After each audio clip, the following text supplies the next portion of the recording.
আমরা খালি চোখে উপরে কি দেখি? আকাশ। আসলে আমরা আকাশ দেখি না, এটা দেখি মহাশূন্য, স্পেস। প্রথম আকাশ যে কত বড় তার কোনো হিসাব নেই। এই যে পৃথিবী থেকে সূর্য 13 লক্ষ গুণ বড়, পুরো পৃথিবীটাই তো আমাদের দেখার সুযোগ হয়নি। এই পৃথিবীর চেয়ে নাকি এবার সূর্য কয় গুণ বড়? কেন ইমাজিন দ্যাট? 13 লক্ষ গুণ বড়। সূর্যের চেয়ে এরকম কোটি কোটি গুণ বড় তারা আছে। এরকম বিলিয়ন বিলিয়ন তারা নিয়ে আমাদের গ্যালাক্সির নাম হচ্ছে মিল্কি ওয়ে। এটার পরে আরেকটা গ্যালাক্সি সবচেয়ে কাছের অ্যান্ড্রোমেডা, ওইটা আরও বড়। ওইখানে বিলিয়ন বিলিয়ন ট্রিলিয়ন গ্যালাক্সি।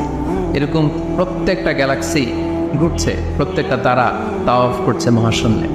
এরকম হাজার কোটি তারা নিয়ে আমাদের প্রথম আকাশের মহাশূন্য। প্রথম আকাশ কিন্তু অনেক উপরে। এই যে নাসার বিজ্ঞানীরা, অমুক বিজ্ঞানীরা রকেট দিয়ে এখানে যায় ওখানে যায়, এরা প্রথম আকাশের 1 কোটি ভাগের 1 ভাগও এখন অর্জন করতে পারেনি। ওই প্রথম আকাশের পরে হচ্ছে দ্বিতীয় আকাশ। ওই দ্বিতীয় আকাশের তুলনায় প্রথম আকাশটা কত ছোট শোনেন। আপনার হাতের আংটি যদি আপনি বিশাল মাঠের মধ্যে ছেড়ে দেন, একটা মরুভূমির মধ্যে ফেলে দেন, পুরো মাঠের তুলনায় হাতের আংটি যত ছোট, আল্লাহর দ্বিতীয় আসমানের তুলনায় আল্লাহর প্রথম আসমানটা ঠিক তত ছোট। দ্বিতীয় আসমান আরো বড়, তৃতীয়টা আরো বড়। যত উপরে ঊর্ধ্বাকাশের যত কাহিনী একটার চেয়ে একটা বড়, এরকম 7টা আকাশ।